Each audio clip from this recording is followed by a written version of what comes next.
You might think that having your own private army of 340,000 troops would make you feel safe. But for Vladimir Putin, the president of Russia, that's just the icing on the cake. So let's take a look at how the leader of the world's most populous country spends more than $2.7 billion on his own personal protection. Putin's Secret Service. Right now, being Vladimir Putin is not the safest occupation. It certainly wasn't before Russia's full-scale invasion of Ukraine began. But now the Russian president is among the world's most sought criminals. Putin's security team is well-trained and well-equipped, and as a former KGB agent, you'll have a tough time intruding. The Government Protective Service has been tasked with this unpleasant responsibility. Familiar to you as the FSO, this organization has its origins in the KGB. Since its formation, the agency has amassed enormous authority, having absorbed a large number of government departments and becoming famous as the distributor of the Russian federal budget. The FSO is led by the charmingly sociopathic Viktor Zolotov, who does as he pleases. Human rights abuses in Russia led to sanctions against this exceptional person in 2019. Despite his friendship with Vladimir Putin, Zolotov has not become a billionaire. Well, not on paper, anyhow. The leader of the FSO is actually valued around $40 million. Given that the FSO's primary holdings are in real estate, it should come as no surprise that it is not overly forthcoming with details about its budget and spending habits. However, it has been reported that the FSO's annual budget is in the billions of rubles, and with over 50,000 workers. But that's not the only organization responsible for Putin's safety. Putin actually has over 340,000 soldiers at his disposal. You may probably guess that these men aren't in Ukraine, but rather staying put to guard the king back in his own country. In 2016, President Putin established the National Guard. More than 340,000 people joined this organization. Direct response to the president, often interpreted as a response from Putin. Putin's private arm is estimated to cost Russian taxpayers around 200 billion rubles every year, which is roughly equivalent to $2.7 billion. That's just the first line of defense, though, even if you make it through these 340th troops. To reach the man himself, you must first overcome his security detail, the S&P 500. The Russian translation is the President's Security Service, which I've never been able to pronounce correctly. The FSO has a special agency with the express purpose of laying down their lives for the Russian president. This agency includes 4 special units and around 2,500 more personnel.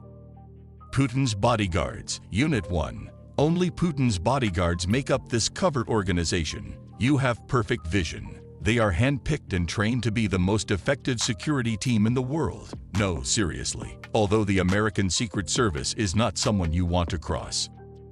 Their intended effect is to render their opponents helpless. The mission of the SBP is slightly more dangerous. They are given permission to kill whoever they choose. They see it as obviously dangerous. In other words, not just anyone can do this job. There is talk that former police officers aren't hired because they are reluctant to murder and were trained to detain. This final line of defense is made up of expert operational psychologists who can identify potential threats just by studying their facial expressions. In addition, they should have superhuman endurance and be able to deal with harsh temperatures, because showing signs of weakness like shivering or sweating is something the Russian dictator despises even more than Ukrainian infants. In addition, the musketeers, the name given to the bodyguards, must be between 5 feet 7 and 6 feet 2 in height, and they must be between the ages of 19 and 35. They have to keep their weight between 75 and 90 kilograms. So unlike police officers, they have to seem robust and muscular. Finally, you need to know at least 5 other languages and have a greater understanding of politics if you want to become one of Putin's most trusted guards. After all, you must be aware of Putin's international allies. This final point, though, is not too difficult to recall right now. The president's musketeers are always within 2 steps of him, and they carry briefcases that make them look even more menacing. You shouldn't rely on these black leather briefcases as storage for your laptop or paperwork. However, they are state-of-the-art protective barriers that are impervious to bullets of virtually every variety. They are highly trained combatants who have been taught to kill without regret or hesitation, and defense is only one of their specialties. They shoot from up to 50 meters away with 9mm weapons or pistols loaded with armor-piercing rounds. The gun isn't fully automatic, but it can still fire up to 40 bullets per minute. Therefore, attacking Putin is the quickest way to end up looking like Swiss cheese. Their Kevlar umbrellas are the most astounding piece of equipment, as they can deflect small-caliber projectiles. They can double as umbrellas if need be. That's nice, right? Section 2. Guards hiding in the throng. However, it is not possible to get near enough to the Russian president to attack without first passing through several layers of defense. The second group will disseminate the news to all 2,500 of the most elite operators. The second group consists of unseen guards stationed all across the city to keep an eye out for any signs of trouble. Professional psychiatrists can read your thoughts from the way your imitation walks and stands. No one is allowed to discuss the security force's size, and nobody understands the guard's strategies or procedures. They attend gatherings supporting and opposing the government while wearing clothing that is deliberately ambiguous. These spies frequently accompany Putin on his travels, and their presence has occasionally been seen on camera. Not many people are likely to travel all the way from Moscow to Vladivostok only to see the Russian president. Most Western scholars, however, argue that these kinds of pictures were staged by the SSO to let the Russian people know they are under constant surveillance. It's a form of public intimidation that puts an end to potential protests well in advance of their occurrence. So how effective is this force in battle? As far as anyone knows, they are just as well trained as the bodyguards, but instead of interacting with suspects, their job is to keep the other units apprised of their whereabouts and arrange their arrest. They may take immediate action or call in the snipers if they perceive a genuine danger. Snipers in 3rd Unit. Do you seriously think Putin would risk his life on a whim? The answer is no. Putin can never travel anywhere without finding a nest of elite snipers on roofs and in flats. It is unclear how many snipers the FSO employs, but experts believe that some of them are hidden in plain sight to prevent an assassination attempt on Putin's life. You wouldn't want to test these shooters' steely nerves, so you shouldn't. They are constantly scanning the environment for danger. Therefore, you can be sure that you have at least a dozen red spots on your forehead if you decide to demonstrate your disappointment towards the Russian president in any way when he is around. Don't fret though. Even in Russia, it is not common practice to publicly execute political opponents. This is inevitable following your arrest and beating. You shouldn't try to draw a water gun on the president, as it may go in a very different direction. Snipers, needless to say, are dispersed throughout the entire route whenever Putin visits any city. No one should stare out the windows, and anyone who has clothes drying outdoors should bring them inside. The 4th component is useful here. 4th Company, Perimeter Security. It's clear that prevention is at the heart of the SBP's mission. That's the exclusive responsibility of the 4th Squad. Since it performs the most important function, that section is likely the largest in the SBP. If the other 3 teams have to step in, it's safe to assume that this unit has failed, and that there will be terminations or accidents involving high windows. The president's security and protection outside the Kremlin are the responsibility of the 4th Unit. The president must plan his route carefully to avoid potential areas of social disturbance and traffic jams. When Putin decides to travel abroad, this squad is dispatched at least 2 weeks in advance, since some criminal gangs will be very interested in capturing the Russian president on their own soil. In order to trace any possible plot against the Russian president's origins, construct means of escape, identify potential weak spots, and coordinate with law enforcement, it is necessary. Of course, the host will take guest security as seriously as the SBP does. In addition, this elite squad is responsible for selecting and protecting the hotel where the president and his party will stay during their visit. They frequently stay for more than 2 weeks at a 5-star or higher hotel. The hotel may be booked in its entirety, depending on its size and safety measures. Floors, or maybe a complete section. Once the booking is confirmed, they move in and thoroughly clean the hotel. After they're done, they search the area for anything that could pose a threat, such as bombs, espionage equipment, or anything else. Until the president arrives, the building is locked down. Then, moments before the Russian president enters the hotel, they do a final sweep of the grounds.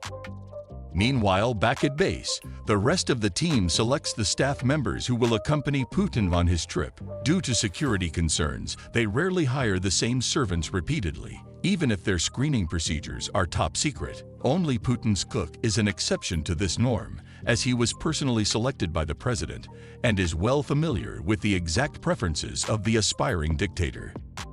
Someone as suspicious as Putin, of course, would never accept assistance from abroad. Therefore, his staff, including his chefs and butlers, travel wherever he does. While Putin is staying at the hotel, they assume control of all operational duties. Food tasters, however, are the most crucial part of the equation. This group is responsible for sampling the cuisine. When the Russian president eats, the tasters are always there. Their sole responsibility is to inspect and sample the meal before it is presented to the loving leader. Putin famously had a scoop of pistachio ice cream with his Turkish counterpart at a seemingly ordinary ice cream shop during a visit by Turkish President Erdogan to Russia. Some individuals could be fooled by this.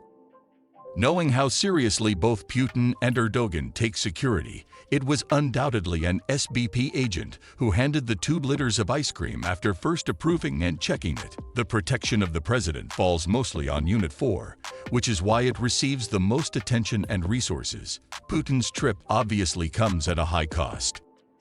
Spending even a few nights in a foreign nation can easily cost tens of millions of dollars. But these precautions are nothing compared to what Putin takes to ensure his safety whenever he travels within Russia. Transportation for the president. In all candor, Putin is not exactly welcome any place in the world today, and the president's power is at stake in the face of internal domestic crisis. The troll who runs Russia from a bunker is reluctant to give up his position. Even before the conflict with Ukraine, the Russian president made frequent trips overseas, and the SPB was tasked with ensuring the safety of his planes. Putin, as you would imagine, isn't exactly a road warrior. Instead, he takes pleasure in nothing less of the finest amenities aboard his specially customized Ilyushin Il-96-300 PU. This Soviet-era flying masterpiece, however, was not created until much later. A recent upgrade authorized by Putin cost over $11 million. Because of its ability to serve as a mobile command post, this plane can be thought of as an actual Air Force. Unlike the current U.S. Air Force One, this one is essentially a Kremlin in the sky. Putin's Il-96, on the other hand, is outfitted with some really plush amenities. The amazing birchwood furniture complemented by leather chairs is just the tip of the iceberg for this airborne work of art. Gold, silver, and ivory are used in elaborate patterns to embellish the inside. The rumor that the bathrooms in this hotel contain gold fittings is widely spread. Putin rarely goes anyplace without a workout center nearby, and they are hard to find at 20,000 feet. Putin had one installed on his plane. Heaven knows Yeltsin didn't give the order. Never mind that. This jet is essentially a mobile command center, complete with a video conference room, 87 satellite phones, and a constant internet connection. Finally, Putin Force One is armed to the teeth with cutting-edge military-grade defenses. The SPB doesn't take any chances on internal power struggles in Russia over a war that will be lost. The SPB must remain vigilant at all times while the president is traveling. Thankfully, a private route, estimated to cost around $60 million, leads straight from Putin's residence in Novo-Igayovo to the Kremlin, according to protocols put in place long before this situation came into play. The security measures are simpler. After all, the president's car alone can easily identify potential dangers while driving. However, Putin uses a different route whenever that is necessary. A single, extremely impressive motorcade follows him wherever he goes. In and of itself, it constitutes a military parade. At least 6 armored vans with highly trained Spec Ops personnel usually accompany the president's limousine.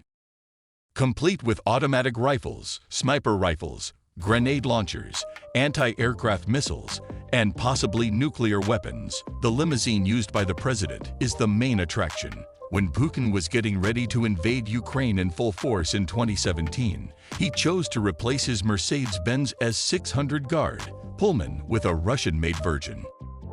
Urus, famous as the limo service for all Soviet-era Russian rulers, won the award. Putin spent about USD 200 million on his new, substantially improved Urus Summit to meet the challenges of the period. All of its offensive and defensive features considerably increased the price of the car to about $300,000. In order to make a real mobile bunker, the producer was required to adhere to the FSO's stringent criteria.